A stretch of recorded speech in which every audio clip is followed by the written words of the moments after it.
Bueno, buen día con todos los que de repente le invitaron, nos estaban acompañando esta mañana por alguna razón, aceptó la invitación, hoy ya está 2, 3 semanas de repente acompañándonos, sea usted bienvenido a nombre de toda la iglesia. Estamos totalmente seguros que el Señor tiene un propósito para su vida como lo tiene para con cada uno de nosotros, y este es parte del propósito de Dios por el cual le ha traído en esta mañana, para que pueda escuchar este mensaje.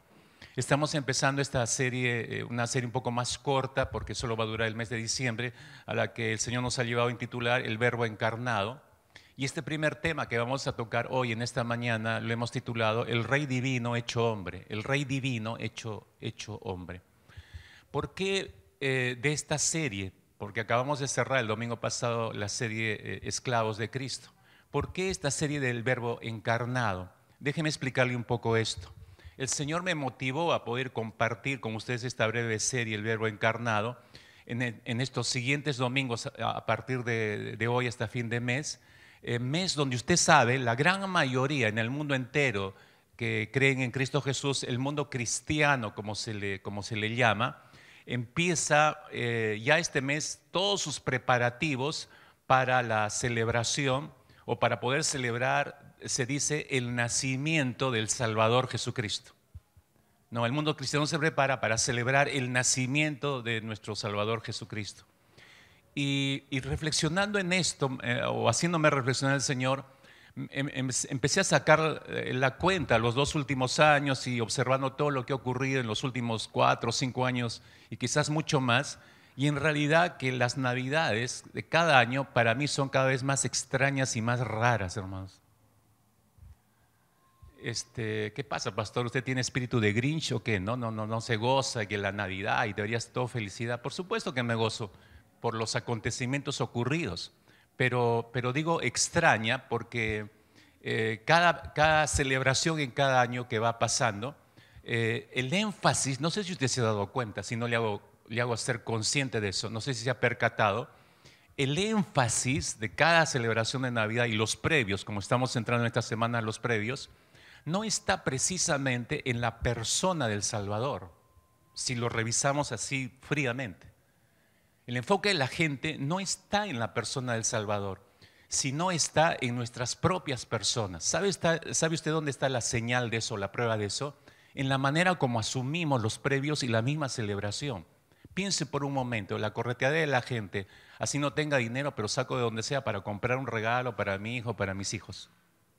Se está enfocado en los regalos, las comidas, ¿no? Nuevamente nos tendremos que ajustar, qué sé yo, ya no serviremos pierna, ahora solo de pura ala nada más, ¿no? Pero habrá al menos una alita, ¿no? Para servirse, ¿no? O un chifita por ahí, ¿no? Pero aún pensando en todo eso, los regalos, la comida, la fiesta familiar, todo, si usted se da cuenta, todo está enfocado en las personas. Pero es una celebración familiar, pastor, sí, pero el enfoque está en las personas. No está en la persona de Cristo Jesús en realidad, está en nosotros mismos. Y creo yo que la manera correcta, ya siendo un mea culpa, ¿no? La manera correcta de entrar a este recordatorio y a esta celebración de la natividad de nuestro Señor Jesucristo debería ser absolutamente todo debería estar enfocado en la persona del Salvador. El enfoque debería ser la persona de Cristo. Debería ser, esta celebración debería ser, incluyendo los previos, un tiempo de contemplación. Un tiempo de contemplación de lo que Cristo hizo por toda la humanidad. Un tiempo de contemplación de lo que realmente Cristo es e hizo en bienestar de la humanidad, y así realmente percatarnos de la obra redentora, de la maravillosa y sobrenatural obra redentora que hizo Cristo Jesús en la cruz del Calvario. Lamentablemente, y tenemos que decirlo así, lamentablemente mucho perdemos celebrando, lo voy a decir de esta manera, celebrando la fecha, es decir, celebramos la celebración. Espero que esté con sus neuronas bien despiertas para entender esto. Cada Navidad se ha transformado en la algarabía, todo empieza, todo el movimiento navideño empieza, pero estamos con la expectativa celebrando la celebración. y se pierde una vez más, repito, de vista la persona de la cual se celebra la fecha. La fecha celebra una persona, pero nosotros hemos perdido de vista a la persona que celebra la fecha y celebramos la fecha, celebramos la celebración. Me explico mejor. Supongamos que es el cumpleaños de Manuel. ¿Cuántos Manueles hay acá a propósito? ¿Hay algún Manuel? Qué bueno, no hay ningún Manuel. Supongamos que es el cumpleaños de Manuel y todos nos enteramos que es el cumpleaños de Manuel, entonces todos, sus familiares, conocidos, amigos, hermanos, todos decimos, porque así somos nosotros, no es cumpleaños de Manuel, vamos a celebrar el cumpleaños de Manuel a su casa. Y todos nos movemos y todos le caemos a la casa y entramos todos, chiquita la casa, pero ahí todos nos metemos y llegan todos con la comida y con toda la celebración y con las bubucelas y que entran y que el cumpleaños de Manuel, ¿no? Y de pronto todos los que entramos ahí, todos calzamos en la casa de Manuel y empieza toda la algarabía por el cumpleaños de Manuel, y empieza a desfilar toda la comida por el cumpleaños de Manuel, empieza a desfilar toda la bebida por el cumpleaños de Manuel, aunque Manuel está sentadito en un rincón y nadie le da mucha bola, pero todos están celebrando el cumpleaños de Manuel. Y de pronto toda la gente que está ahí está perdida en la celebración de la celebración, en la celebración de la fecha. Cuando lo correcto debería ser traer a Manuel en el centro de toda la gente y celebrar la persona de Manuel, alegrarse con la persona de Manuel, alegrarse con su presencia, buscar resaltar la persona, las aptitudes, los atributos, lo que es Manuel en sí mismo y darlos vivas y darle glorias a Manuel que está ahí, directamente a su persona, recordando lo que hizo en el pasado, recordando lo que hace en el presente, recordando lo que Dios le dará hacia futuro, pero todo está centrado en la persona de Manuel. Pero todos están perdidos en la celebración de la celebración. ¿Me está entendiendo? Así resultan estas Navidades. Estamos perdidos en la celebración de la celebración. Creo que la mejor forma de celebrar este mes navideño es concentrando toda nuestra mente y corazón en la persona del Rey Divino, que se hizo hombre, que se hizo salvador, que se hizo siervo para reconciliarnos con el Padre. En la contemplación de todo lo que Él es. Así que yo quisiera invitarle a la iglesia a colocar su mente y corazón por las siguientes 4 semanas en la persona de Cristo Jesús. El personaje de la fecha, no en la fecha, sino en el personaje de la fecha, porque hasta ni la fecha es segura. Nosotros celebramos 24. Pero bueno, no voy a explicar en esta mañana todos los pormenores del calendario judío y el calendario greco-romano. No voy a entrar en ese plano, pero lo seguro es que no fue el 24 el nacimiento de Jesús. Entonces no es la fecha, es la persona que celebra la fecha. Entonces yo quiero invitar a la iglesia 2 cosas, que usted concentre mente y corazón en los siguientes 4 domingos en la persona de Cristo Jesús. ¿Para qué? Para contemplar y para entender y comprender lo que Él es y lo que Él hizo por nosotros, la humanidad entera. Pero por otro lado, van a ser solo 4 semanas, empezando con la de hoy, o sea que la de hoy ya no cuenta, ya le quedan 3 por delante, para que usted aproveche este mes y pueda traer a sus familiares, a sus amigos que no conocen a este Rey, que no conocen en realidad lo que hizo Cristo. Lo conocen por la religión, tienen una idea de lo que es Cristo Jesús o quién es Dios, tienen una idea y tienen una idea de lo que se celebra ahora, pero no lo conocen a Él. Así que vamos a utilizar las 3 semanas que vienen hacia adelante, contabilizando esta, con un mensaje específico para sus invitados, mostrando quién es realmente Jesús, por qué el Dios perfecto, el Dios santo, santo, santo se hizo hombre, por qué se encarnó, por qué se hizo salvador, por qué se hizo siervo de nosotros, por qué. Y podamos acercar a las personas. Así que fíjese, haga lo que no ha hecho en todo el año. ¿Me escuchó, iglesia? Haga lo que no ha hecho todo el año. Todo el año se le fue 11 meses. ¿A quién evangelizó en 11 meses? ¿A quién trajo? ¿A quién invitó? ¿A quién compartió acerca de la vida que hay en Cristo Jesús? Es posible que a nadie. Se le fueron 11 meses, no puedo recuperarlos.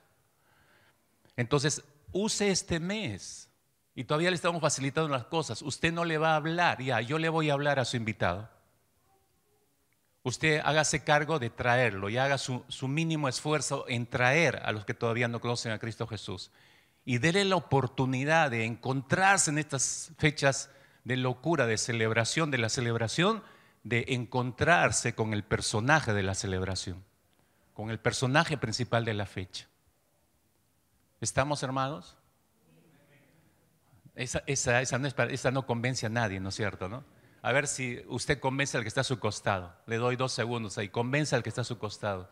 Y le tienes que traer un familiar, o vamos a traer algún familiar, vamos a traer algún invitado. Tenemos 3 semanas hacia adelante, dile, para orar, para pensar bien aquí, en que Dios nos dirija. Y dile, pero no te vengas solo, pues, la próxima semana, ¿no? No nos vengamos solos, que vengamos con alguien que no conoce a Cristo. Ya, ese es el compromiso, mis hermanos. ¿Correcto? Esperemos, como digo, que usted haga lo que no ha hecho en 11 meses pasados. Todavía le estamos ayudando como iglesia en realidad a hacer esto. Pero bueno, enfoquémonos entonces en la persona de Cristo Jesús. Permítame empezar por esto que les decía, entender por qué se encarnó, por qué se hizo Salvador, por qué se hizo siervo. Cada uno de esos aspectos vamos a estar viéndolos en los siguientes domingos. Pero hoy quisiera concentrarme en esta y ver acuciosamente este primer acto del Rey Divino Jesucristo, es decir, que se encarnó, se hizo hombre, siendo Dios, se hizo hombre. Y de hecho que hay algunas cosas que usted las conoce perfectamente y que no me voy a detener a especificarlas, pero es justamente por eso, hermanos, porque las sabemos demasiado, ya es algo tan común que ya no nos asombra. Ahora, yo decía, el mensaje para invitados sí, obviamente, y de corte, obviamente, para evangelizarlos, pero eso no es que lo descarta usted. Lo que quiero decir es que hay corazones fríos, endurecidos, indiferentes, porque ya conocen y ya saben todas las cosas acerca del Señor y del nacimiento de Cristo. Pero déjate maravillar pues por el Señor, déjate maravillar por los evangelios, déjate maravillar por los evangelios, por más que sepas algo, ¿no? Ponte en cero por último y recepciona. Que esa es, creo, la pretensión del Señor al llevarnos por esta serie, el Verbo encarnado. ¿Por dónde empezamos? Bueno, déjeme que empecemos si enfatizamos la contemplación, empecemos por contemplar la divinidad de Jesús. Empecemos por ahí, contemplando la divinidad de Jesús. 20 siglos atrás, poco más de 20 siglos atrás, en que Jesús fuera crucificado sobre el monte Calvario, en la ciudad de Jerusalén, y fue él crucificado porque se proclamó Dios, escucha, se proclamó Dios, pero a la hora de su muerte, por eso, o antes de la hora de su muerte, Pilatos y Herodes, que fueron los últimos que lo tomaron en juicio, a pesar de la evidencia que tuvieron y se lavaron las manos porque no quisieron incriminar directamente a Jesús, pero no pudieron detener a las turbas que reclamaban la sangre de Jesús. Pudieron haber detenido todo eso, pero no lo hicieron, a pesar que ellos sabían que él era inocente, ¿no? Entonces igual va a la cruz. Lo increíble que es en la cruz, un ladrón antes de morir, uno de los ladrones, que había uno a cada costado de él, uno de los ladrones le reconoce como Dios mismo. Cuando le dice, cuando estés en tu reino, acuérdate de mí, lo estaba identificando como Dios. Y usted recuerda la respuesta de Jesús, toda una promesa, no le dijo mañana, pasado, no, hoy mismo estarás conmigo en el paraíso. Entonces el ladrón confirma que es Dios y reconfirma con la respuesta de Jesucristo que Él es Dios. Ahora, no es suficiente con eso, Jesús muere en aquella cruz y el centurión romano, el principal oficial que estaba cuidando que todo sea ejecutado, que todo se cumpla al pie de la letra, se da cuenta de algo que nadie se ha dado cuenta. Ahí al pie de la cruz, después de cruzarlo con la lanza por el costado, dice lo siguiente: verdaderamente este hombre era justo e inocente. El centurión, reconociendo a Jesús como el justo y el inocente, en otras palabras, también lo estaba reconociendo entonces que era lo que decía ser, lo que decía la placa colocada sobre la cabeza de Jesús. Este es el Hijo de Dios, el Rey de los judíos. Eso estaba diciendo el soldado romano. 3 días después, mis hermanos, como usted sabe, y la historia confirma esto, la tumba donde colocaron el cuerpo de Jesús se hallaba vacía.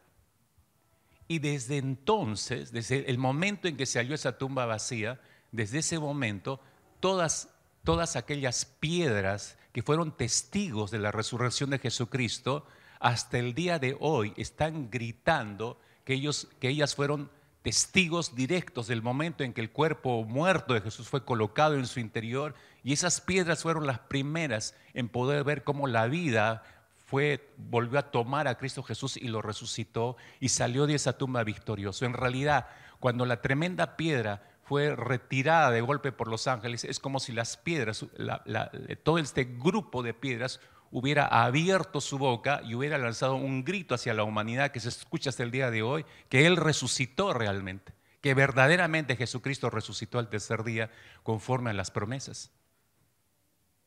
Y ahí tiene usted, en resumidas cuentas, todo lo que ocurrió con Cristo Jesús aquí en la tierra durante sus 33 años.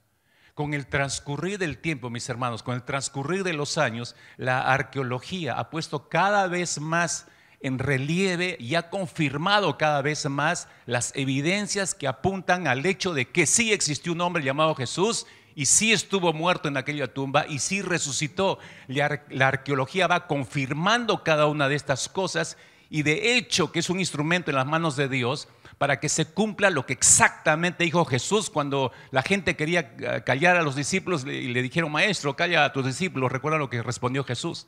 Jesús respondió lo siguiente: les aseguro que si ellos se callan, las piedras gritarán. Y eso es lo que está ocurriendo hoy en día. Las piedras gritan dando un testimonio fuerte y sólido de la existencia de Cristo Jesús, de un Cristo resucitado, que esa tumba está vacía precisamente porque ahí no está Cristo.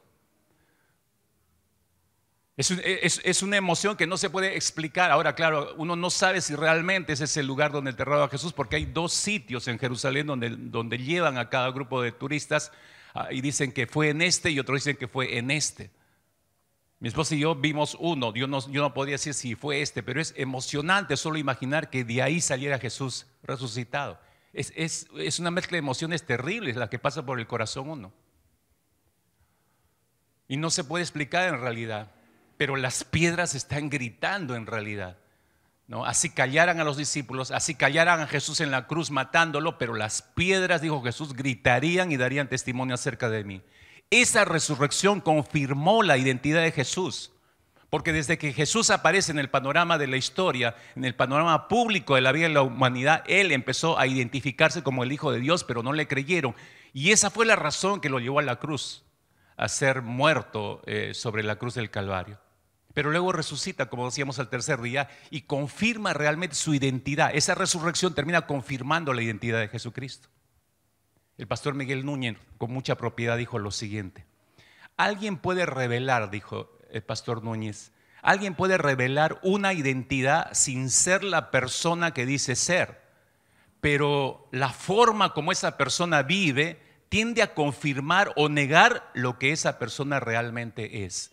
Y la vida de Jesús confirmó de principio a fin que quien decía ser Él era Él.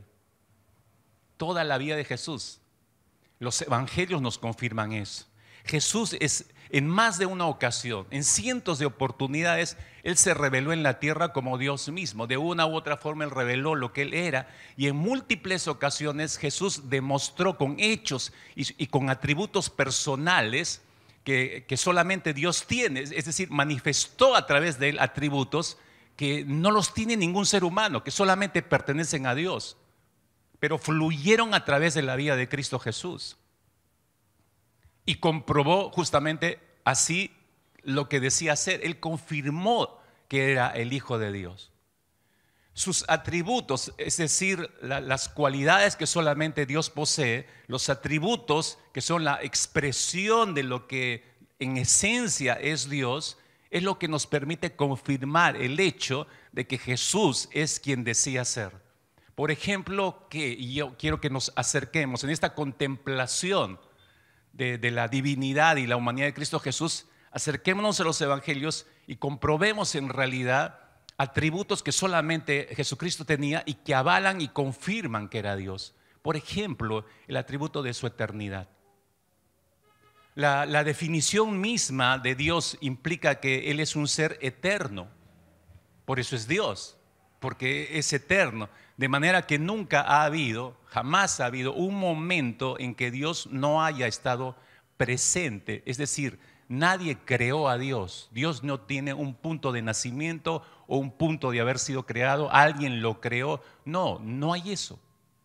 No existe eso. Dios es porque siempre existió. Él siempre ha existido. Entonces, cuando Jesús, recuerden, se revela al apóstol Juan, cuando Juan está prisionero y exiliado en la isla de Patmos, ya anciano, y se revela a él donde él estaba. Fíjese cómo describe ese momento Apocalipsis capítulo 1, versículos 17 y 18. Jesús le dice lo siguiente a Juan: no temas, le dice, no temas. Yo soy el primero y el último, el que vive y estuve muerto. Y he aquí, estoy vivo por los siglos de los siglos y tengo las llaves de la muerte y del Hades. Todas esas descripciones que hace Jesús en esa revelación a Juan confirman su eternidad. Él mismo le está mostrando su eternidad al apóstol Juan. Y a Juan lo sabía. De hecho que ya lo sabía. Por eso tenemos el Evangelio de Juan. Pero ese momento es tremendo, hermanos, para confirmar categóricamente que Jesús realmente es el Dios eterno. Y no solamente Él es el Dios eterno, sino es el Dios omnipresente. Su omnipresencia es otro de los atributos en Cristo Jesús que confirman el hecho de que Él era lo que decía ser. La omnipresencia, ¿qué es lo que implica? Implica que no existe lugar, escuchen, no existe lugar en todo el universo que su presencia, la presencia de Dios, no lo llene todo. ¿Entiendes lo que estamos diciendo? El universo es tan inmenso y vasto que no tiene final. Pero si así es el universo, imagínense, no hay lugar en el universo en que su presencia no lo llene todo, la presencia de Dios. Cristo Jesús en su humanidad, durante su paso aquí en la tierra, estuvo en un lugar a la vez porque estaba en un cuerpo físico, pero en su divinidad, su mente seguía penetrando cada rincón y cada espacio físico de esta tierra y fuera de la tierra. La siguiente cita que vamos a leer nos habla de su capacidad de estar en más de un lugar al mismo tiempo y que confirme el hecho de su omnipresencia. Mateo capítulo 18, versículo 20, Jesús les dice esto a sus discípulos, Mateo 18, 20, porque donde están 2 o 3 reunidos en mi nombre, allí estoy yo en medio de ellos.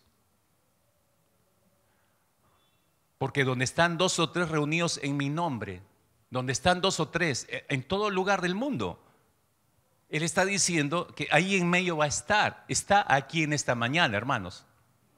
Y está en cualquier iglesia del norte de Lima o del sur de Lima. Está en cualquier iglesia, al mismo tiempo que está aquí con nosotros, está en cualquier latitud del Perú, en el norte, en el sur, en el centro, está al mismo tiempo. Está aquí con nosotros y está del otro lado del mundo. En una iglesia en Corea, o en una iglesia en Afganistán, o una iglesia en China, el Señor está presente. ¿Por qué? Porque Él es omnisciente. Su mente lo abarca todo en realidad, así como su presencia lo abarca todo. Ambas cosas de hecho que van de la mano. Y eso nos lleva justamente a este tercer atributo, la omnisciencia de parte de Dios. ¿Qué es la omnisciencia? La omnisciencia es la habilidad de conocerlo todo, absolutamente todo, de manera simultánea e instantánea al mismo tiempo, pero aún yo me quedo corto al dar esa definición porque la omnisciencia de Dios es muchísimo más que eso.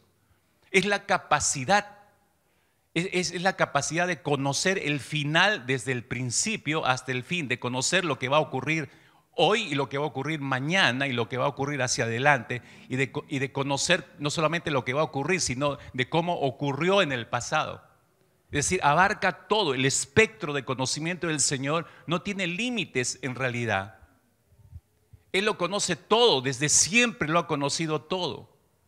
El siguiente texto que vamos a leer nos habla de este atributo de la persona de Jesús, Lucas capítulo 6, versículo 8. Y a mí me parece sumamente interesante ese versículo porque nos muestra la omnisciencia del Señor. Dice Lucas 6, 8, pero Él sabía lo que ellos estaban pensando. Y dijo al hombre que tenía la mano seca, levántate y ven acá. Y él levantándose se le acercó. ¿Se acuerdan cuando se cuenta con este hombre de la mano seca que lo sana? Pero los religiosos que estaban ahí presentes estaban murmurando en sus mentes, no dijeron absolutamente nada. Y sin embargo dice el texto que Jesús sabía lo que ellos estaban pensando. Qué bueno que solamente el Señor tuviera ese atributo y no nosotros, mis hermanos. Imagínense si todos aquí supiéramos lo que estamos pensando. A mí me parece que me ofenderían muchas cosas y me detendría y me iría indignado. Porque la mente de algunos está a miles de kilómetros de aquí en otras cosas, en otras notas. Pero el Señor lo sabe. Ok, qué bueno, pastor, que usted no vea mi mente. Sí, pero el Señor sí la ve. Y justo en este preciso momento sabe lo que piensas, cada rincón, cada neurona tuya. Dios la está viendo a perfección, ¿no? O recuerdas aquel pasaje en Juan capítulo 4, versículo 16, cuando tienes encuentro con la mujer samaritana. ¿Recuerdan esa conversación con la mujer samaritana? Y cuando hay en Juan capítulo 4, versículo 16, el Señor le dice que vaya a llamar a su marido. ¿Recuerdan? Entonces, la respuesta de la samaritana fue, no tengo, le dice el Señor. Ahora, la respuesta de Jesús es singular, que muestra su omnisciencia. Versículos 17 y 18 de Juan capítulo 4, le dice Jesús, bien has dicho. Es decir, sí, tienes razón, no tengo marido, porque 5 maridos has tenido y el que ahora tienes no es tu marido. ¿Cómo sabía eso Jesús? No, es que los discípulos de repente tenían drones y la siguieron por un tiempo, ¿no? Y le sacaron fotos y qué sé yo. No existía nada de eso, recuerdo. Omnisciencia, solamente omnisciencia de parte del Señor. La omnipotencia de Dios, otro de los atributos que evidenció Jesús en esta tierra. La omnipotencia implica que Dios no tiene limitaciones en cuanto a lo que Él quiere hacer. Él lo hace porque tiene el poder para hacerlo. Él es capaz de hacer con su creación y dentro de su creación todo lo que Él desee y todo lo que Él crea por conveniente hacer. Puede hacer y puede deshacer. Eso es tener todo el poder, hermanos. Jesús demostró su omnipotencia en múltiples ocasiones, mis hermanos. Cada uno de sus milagros, cada uno de los milagros puso en evidencia una parte del poder de Él como Dios mismo. Por ejemplo, Marcos capítulo 4, versículo 39. ¿Recuerdan cuando los discípulos lo despiertan, que estaba dormido el Señor en la tormenta? ¿Recuerdan ese episodio? Entonces el Señor se pone de pie, dice Marcos 4:39, levantándose, reprendió al viento. Miren, entiende, véanlo esto. Reprendió, es decir, como que riñó al viento, ¿no? Y le dijo al mar, le habló al mar, calla, enmudece. Y cesó el viento y se hizo grande bonanza, es decir, obedecieron.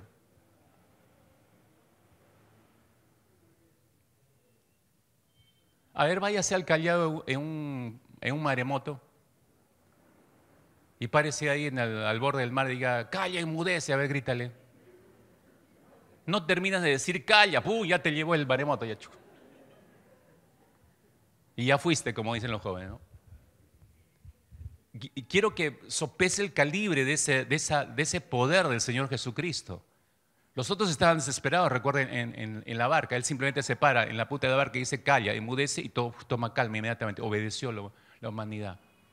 ¿Sabe qué más me sorprende? Que el mar no tiene cerebro. El viento no tiene cerebro. ¿Cómo es que captan la orden del Señor?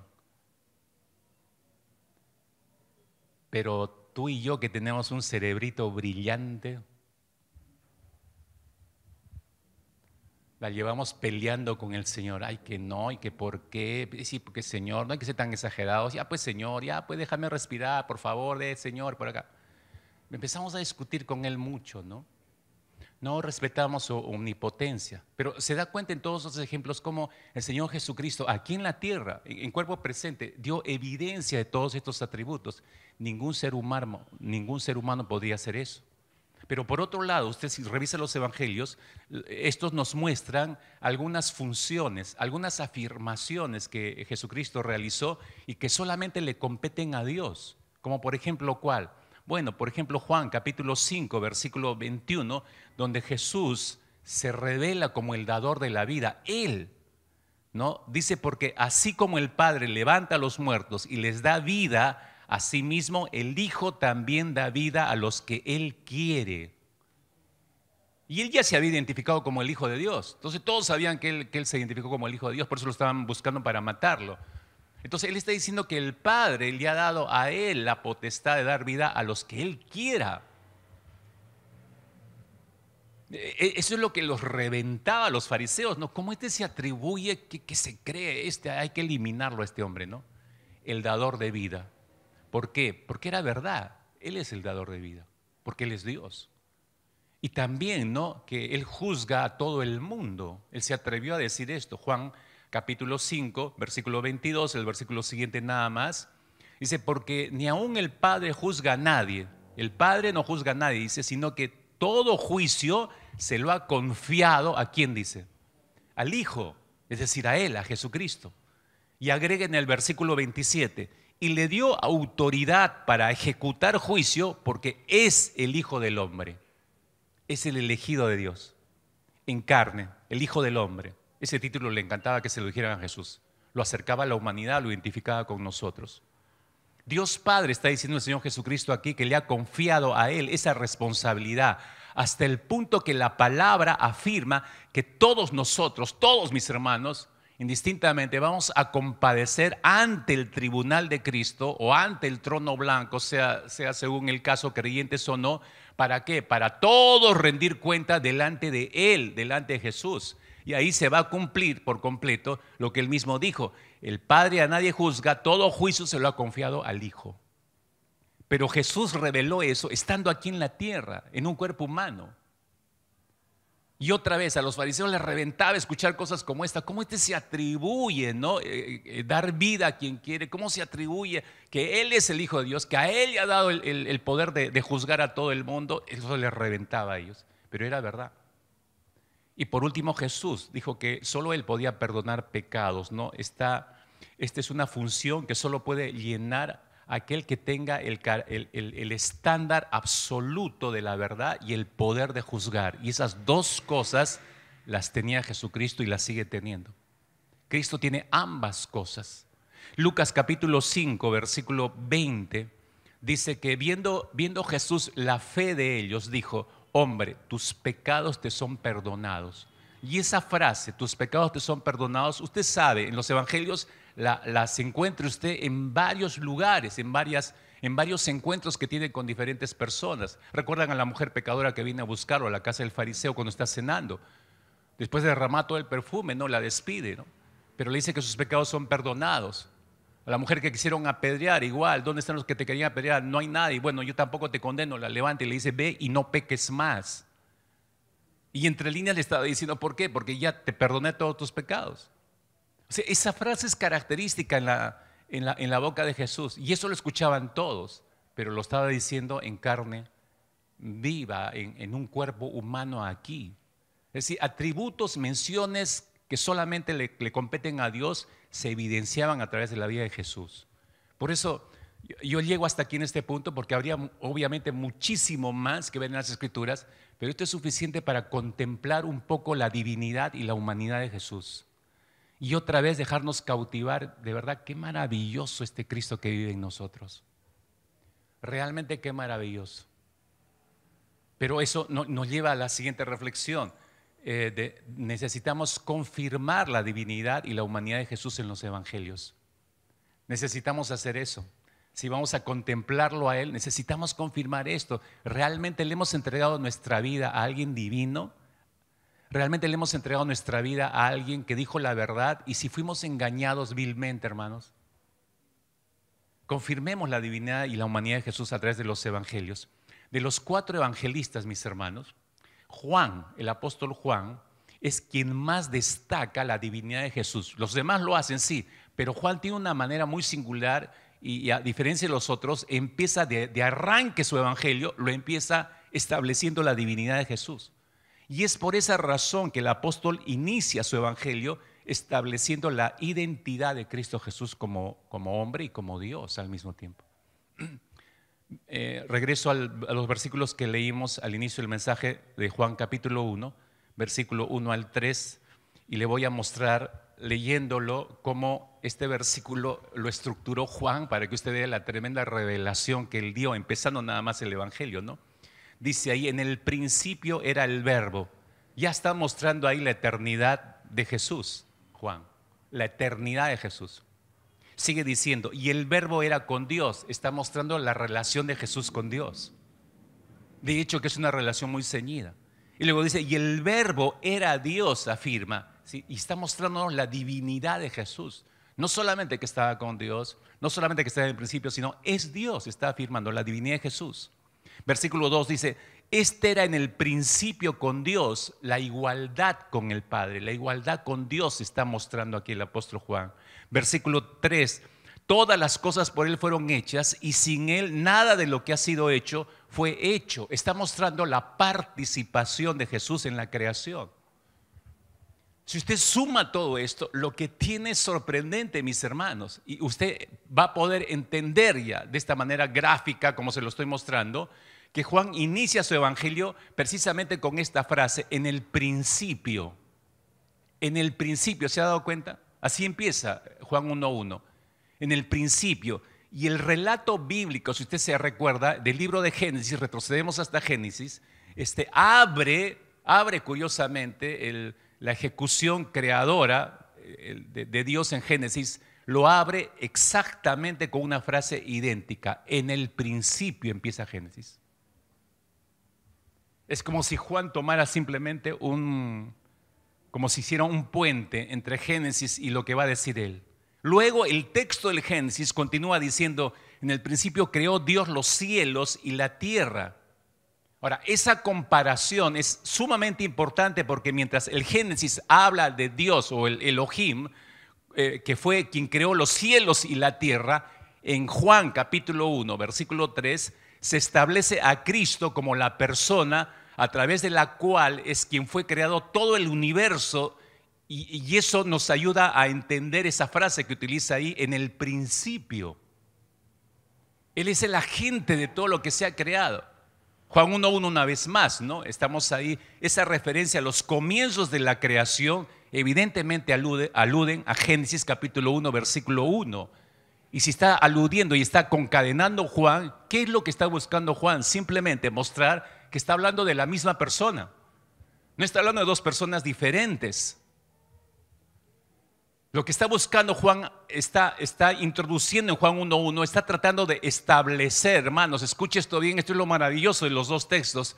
Está tratando de establecer que Jesús no solamente siempre ha existido, sino que en el momento de la creación Jesús estaba presente junto al Padre, participando de la misma creación. Al mismo tiempo estaba allí. Pues en el principio creó Dios los cielos, por eso el término hebreo que se utiliza es el Elohim, y Elohim es un término en plural, es decir, no era una sola persona que estaba ejecutando la creación, había más de una persona. Y de hecho que eso nos puede hacer pensar no solamente en la presencia de Jesús, sino en la presencia del Espíritu Santo también. Pero al mismo tiempo, mis hermanos, ¿qué hace esto el apóstol Juan? La Biblia presenta grandes contrastes que se conjugan en la persona de Jesucristo. Digo contrastes como naturaleza humana y naturaleza divina. Y los evangelios son muy claros al mostrar esto. El cuadro siguiente que le voy a mostrar presenta algunos de esos grandes contrastes del Hijo de Dios con sus dos naturalezas, ¿no? Que ambas están presentes. Por ejemplo, usted va a ver ahí el cuadro. Por un lado, en el lado izquierdo tienen la naturaleza humana y en el lado derecho la naturaleza divina de Jesús. Si bien es cierto como hombre, Jesús estuvo cansado, experimentó el cansancio, pero usted ve en su naturaleza divina, Él ofreció descanso a los cargados. Ahí usted puede chequear en el texto que sigue a continuación. Si bien es cierto en su humanidad, Él tuvo hambre como cualquier ser humano, estaba en un cuerpo humano, y eso muestra también que no era un holograma, no era una visión, realmente era un cuerpo humano que sentía hambre. Si Él tenía hambre por un lado, pero en su naturaleza divina, Él era y sigue siendo el pan de vida. Por eso dijo, yo soy el pan de vida. O sea, ¿cómo puede usted conjugar ambas cosas? Ahora, no sé si a algún loco se le ocurría, bueno, si tienes hambre y tú eres el pan de vida, cómete tú, pues. Se podrían pensar cosas disparatadas como esa, ¿no?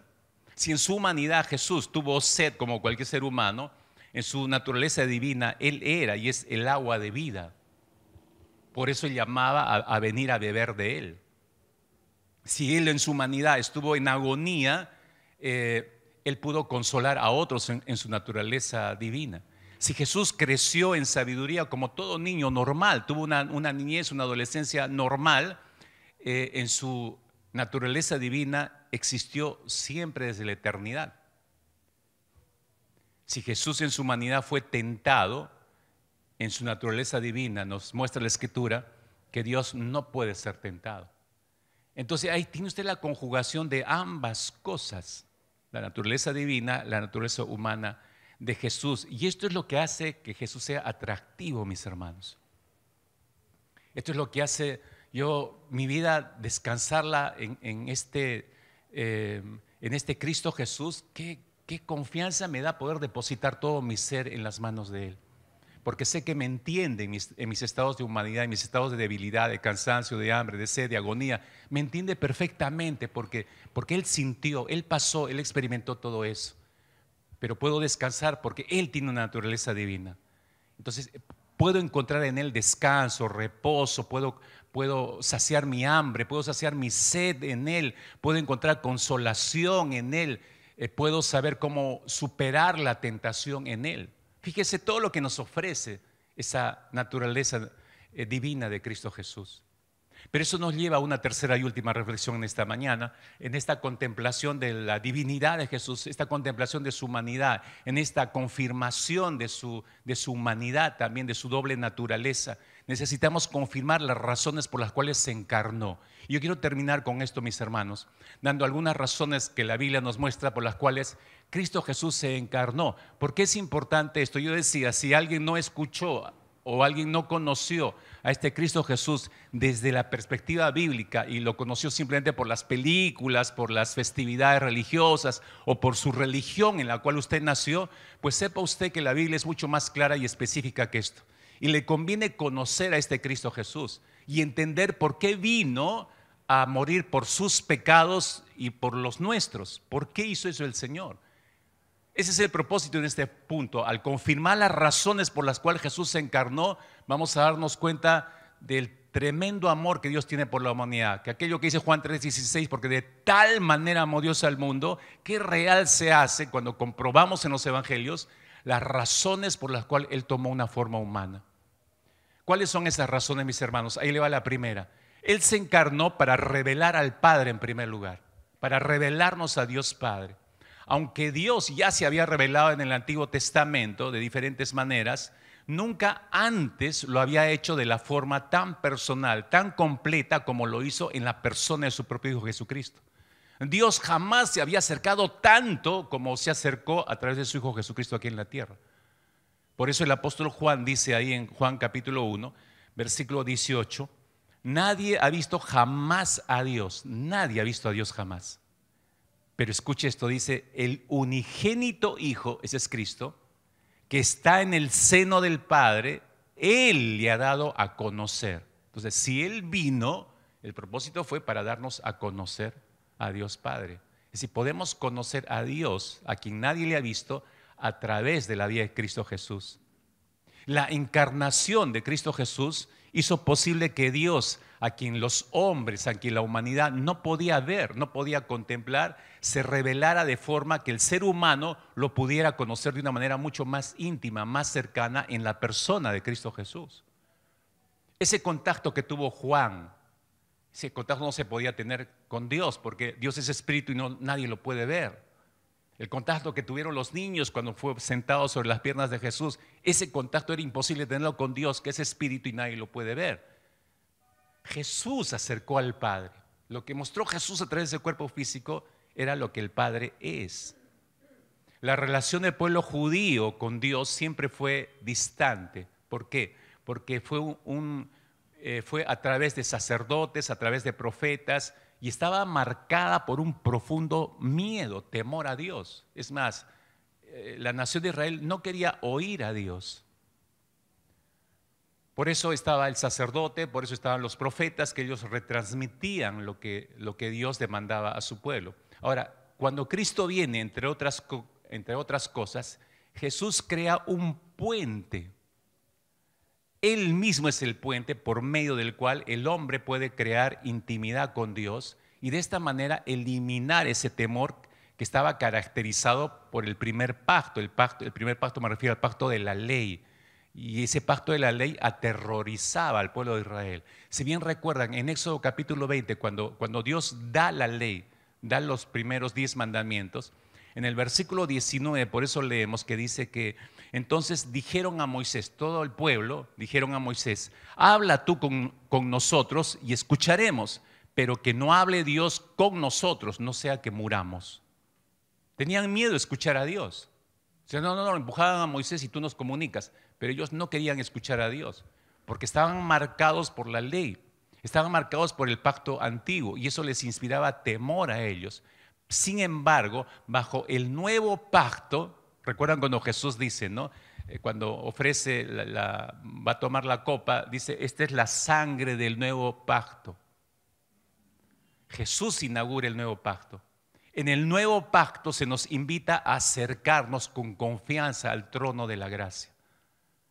Nos invita a que podamos acercarnos para recibir misericordias de Dios en el trono de la gracia. Entonces, si usted ve, hay una amplia diferencia. La presencia de Jesús viene a ser ese puente. La presencia de Jesús viene a mostrarnos al Padre y nos muestra el corazón misericordioso en realidad del Padre. Y Jesús está diciendo, no tienen que tener miedo al Padre, como Israel lo tuvo, ¿no? Al encarnarse Jesús, eliminó esa distancia entre Dios y el hombre, si se da cuenta.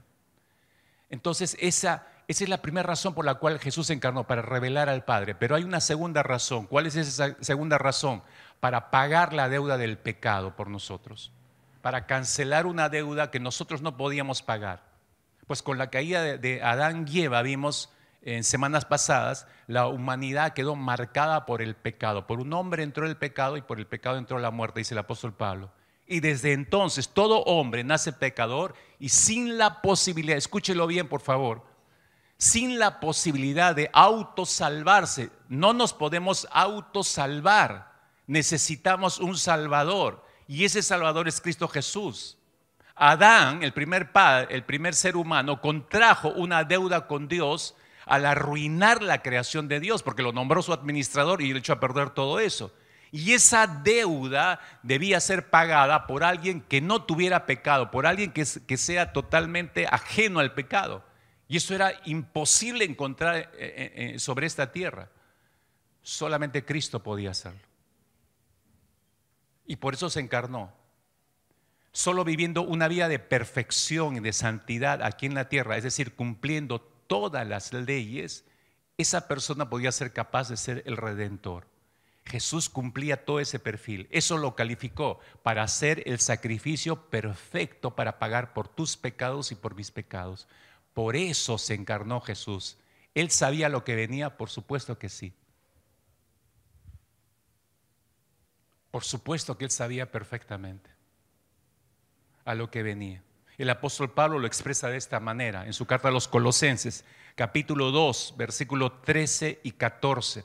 Dice el apóstol Pablo: y cuando estabais muertos en vuestros delitos y en la incircuncisión de vuestra carne, os dio, se refiere a Jesús, os dio vida juntamente con Él, habiéndonos perdonado todos los delitos, habiendo cancelado el documento de deuda que consistía en decretos contra nosotros y que nos era adverso, y lo ha quitado de en medio, clavándolo en la cruz. Y yo puse adrede y yo marqué en el texto, todo lo que ve en rojo son las acciones de Jesús. Qué tremenda obra que hizo Jesús. ¿El hombre podía hacer eso? No. Por eso dije hace un instante, no podemos autosalvarnos.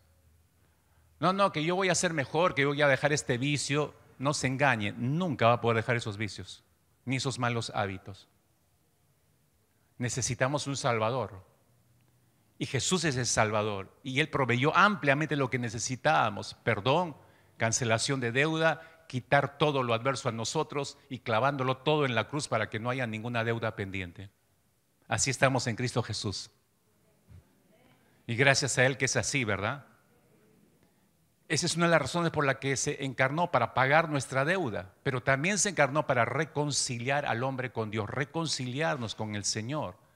La palabra de Dios establece que el hombre ha estado enemistado con Dios. Varias veces he dicho esto, enemigos de Dios, esa era nuestra condición.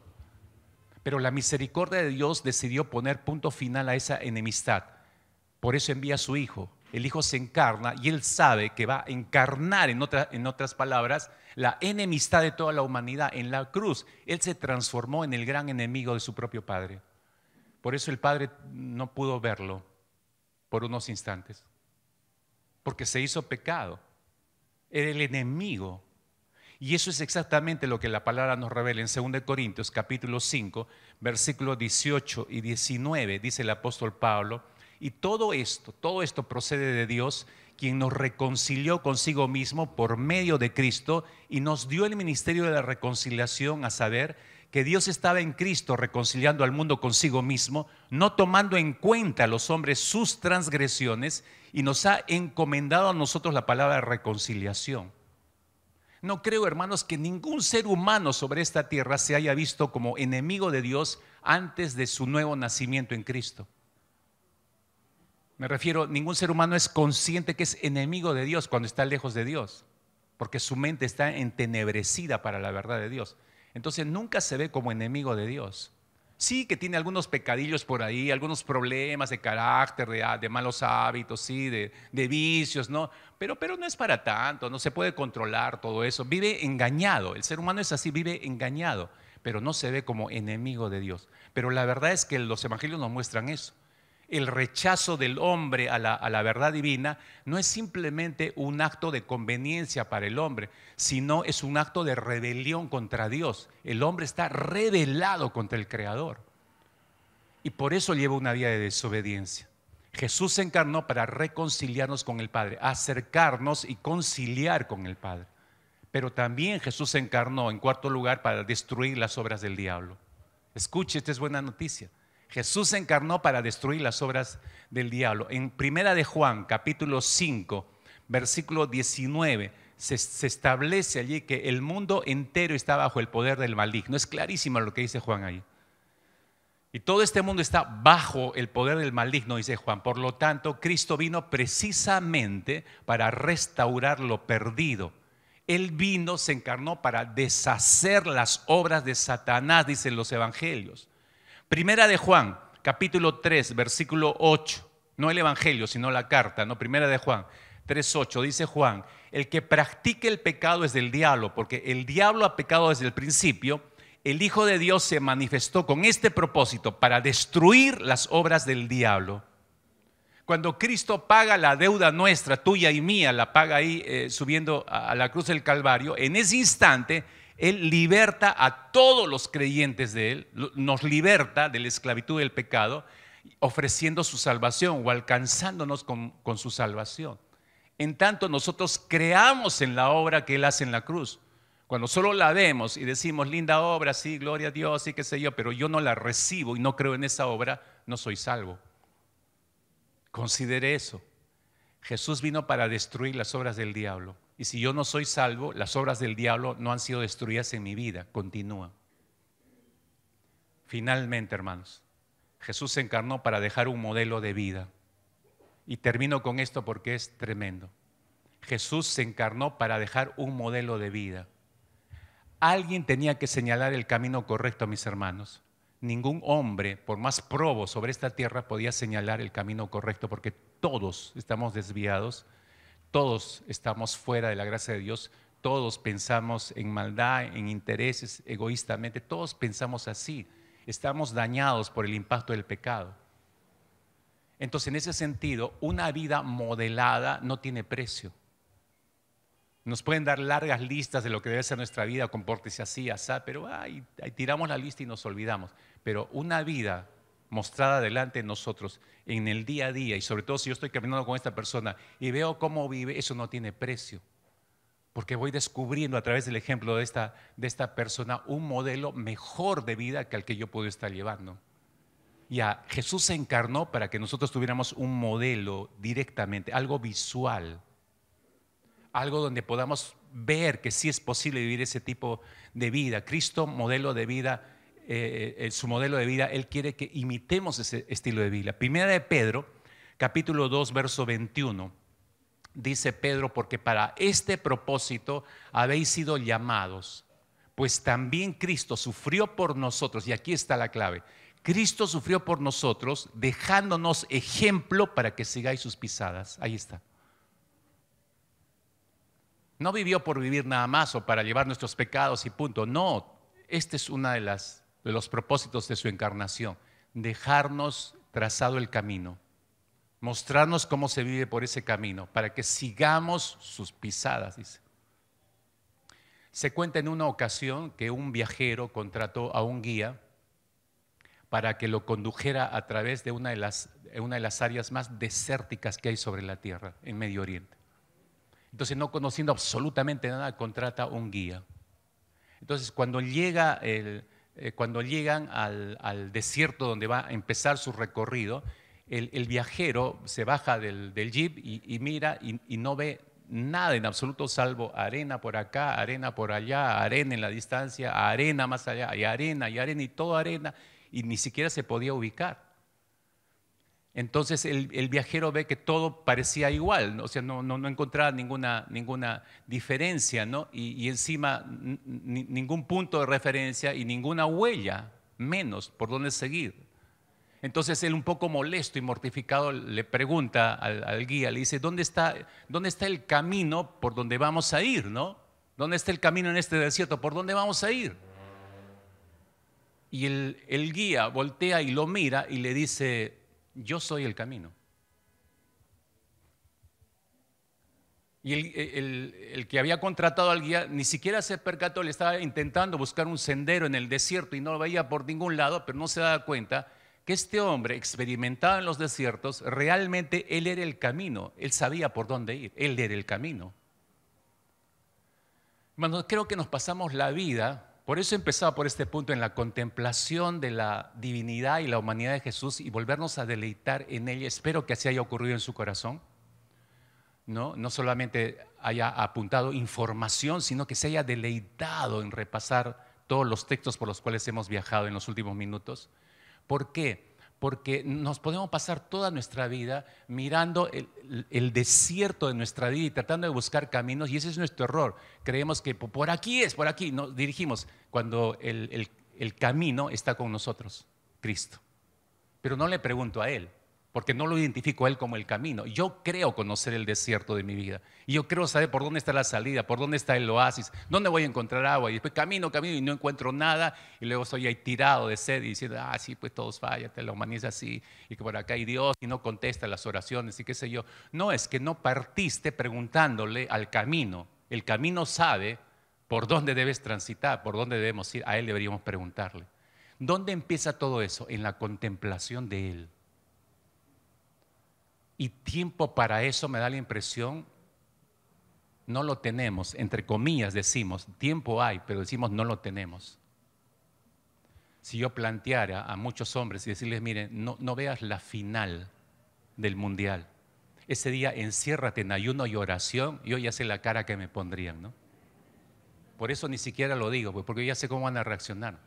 Porque entre mirar la final, pero pastor, la final es cada 4 años, y si me muero y ya no alcanzo el próximo mundial. Viajados son, pues, ¿no? Pero prefieren eso, lo terrenal, a lo eterno. La contemplación de Cristo amerita disciplina, hermanos. Una disciplina que no hemos logrado. Termino con esta frase de C.S. Lewis, que me pareció tremenda para poder terminar el mensaje en esta mañana. C.S. Lewis dijo lo siguiente, que el Hijo de Dios se hizo hombre para permitir que los hombres llegaran a ser hijos de Dios. ¿Qué tal entrega de Jesús? Él se permitió ser hombre para permitir que los hombres llegáramos a ser hijos de Dios. Y escúcheme, y que para ser hijos de Dios, mis hermanos, para ser hijos de Dios. Y yo le aumentaría ahí, sí, Él se acercó a nosotros, se encarnó para que nosotros pudiéramos ser hijos de Dios, llegáramos a ser hijos de Dios, pero yo le aumento el Salmo 1, un versículo al menos, el versículo 3, sí, para que llegáramos a ser hijos de Dios, pero para que seamos hijos de Dios que vivimos como árboles plantados a la orilla de un río, completamente arraigados en las fuentes que es Cristo Jesús. Y ese árbol pudiera dar fruto en su tiempo y jamás, como dice el salmista, se marchiten sus hojas. Porque todo lo que hace, dice el salmista, le sale bien. ¿Escuchó eso? Léalo. El Salmo 1, el versículo 3. Como árbol plantado junto a aguas de corrientes, que da su fruto a su tiempo y sus hojas nunca se marchitan. Y todo lo que hace le sale bien. Cristo se encarnó para darnos esa posibilidad, mis hermanos, de vivir ese tipo de vida, una vida arraigada en Él para que demos el fruto que debemos dar. Así que por favor, iglesia, ponte de pie allí por unos instantes. De repente haz tuyo lo que dice el salmista. ¿Recuerdas la forma de expresión que tiene el salmista en el Salmo 63? Oh Dios, tú eres mi Dios, yo te busco intensamente, mi alma tiene sed de ti, todo mi ser te anhela, cual tierra seca, extenuada y sedienta. Como el ciervo brama por las corrientes de las aguas, así clama mi alma por ti, oh Dios, dice el salmista. Espero que usted esté así de hambriento, de hambrienta, de vivir enraizada en el Cristo encarnado por nosotros. Sí, Señor.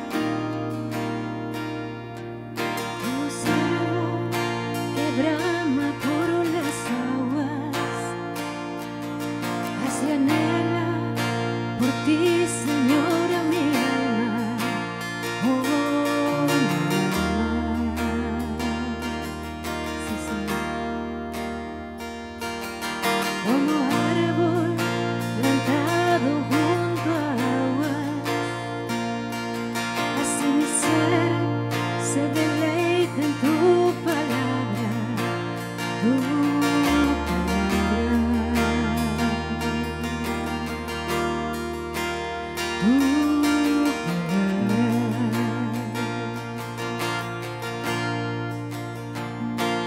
De tu espíritu de vida, la semilla de mi interior, y tu palabra echa raíz en lo profundo de mi corazón.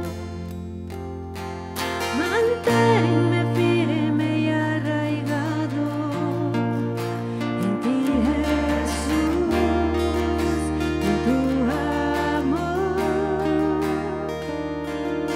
Toda mi vida rebosando de gratitud y adoración. Oh Jesús, el agua viva que me sacia, el deleite y el reposo de mi alma,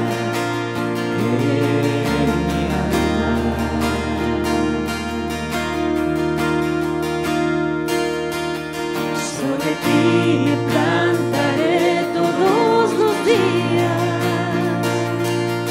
tú serás el fundamento de mi vida, Oh, Jesús, eres tú mi vida.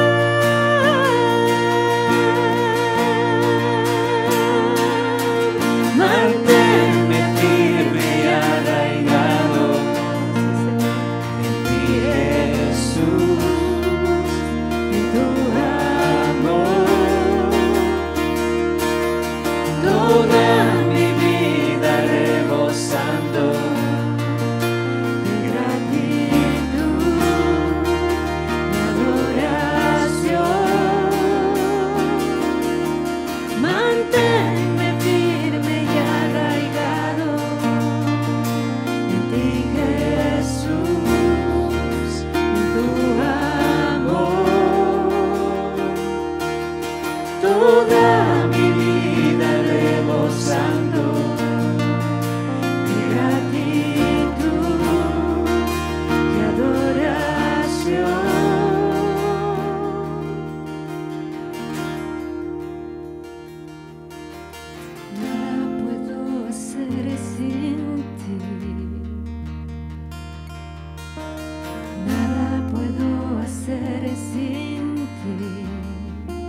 hacer sin ti.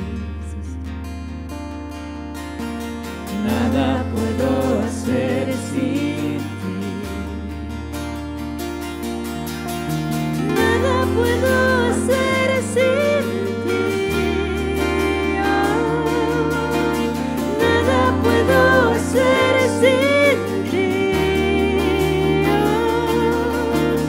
Nada puedo hacer sin ti. Nada puedo hacer sin ti. Jesús, que tu espíritu de vida, la semilla en mi interior, y tu palabra eche raíz en lo profundo de mi corazón.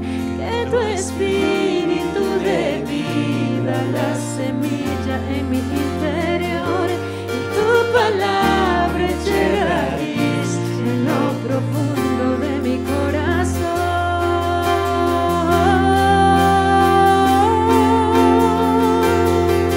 Manténme firme y arraigado, sí, Señor, En ti, Jesús, sí, Señor, en tu amor, en tu amor, toma mi vida, toda mi vida rebosando de gratitud, de gratitud y adoración.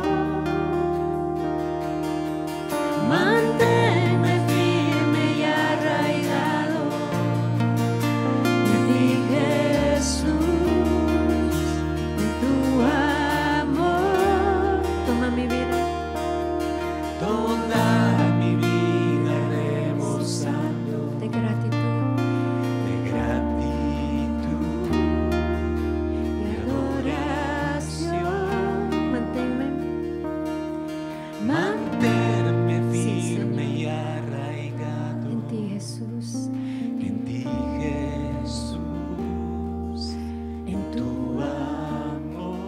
toda mi vida.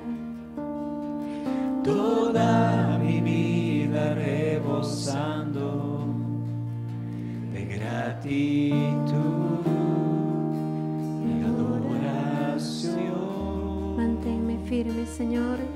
Manténme firme y arraigado en ti, Jesús, en tu amor. Toda mi vida rebosando de gratitud y adoración.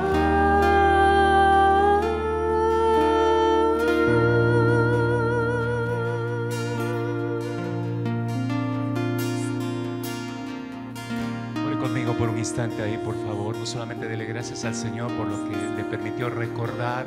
Algunos han recordado varios textos que los conocen, pero sobre todo dele gracias por haber vuelto a refrescar su mente con la preciosa encarnación del Hijo de Dios. El Dios que dejó su gloria, se encarnó para acercarnos al Padre, para reconciliarnos con Él, para dejarnos un modelo de vida, para terminar con las obras del maligno, para dejarnos un ejemplo sobre el cual podamos nosotros transitar en esta vida. Le damos muchas gracias, amado Dios. Gracias de verdad por hacernos recordar que no debemos celebrar la celebración en esta mesa. Debemos enfocarnos en tu persona, deleitarnos en tu persona, hablar de tu persona, exaltar tus atributos, Señor, y darte a conocer así, Padre bueno. Abre nuestros labios para ser testigos fieles tuyos de esa forma. En el nombre poderoso de Cristo Jesús. Amén, Señor. Amén.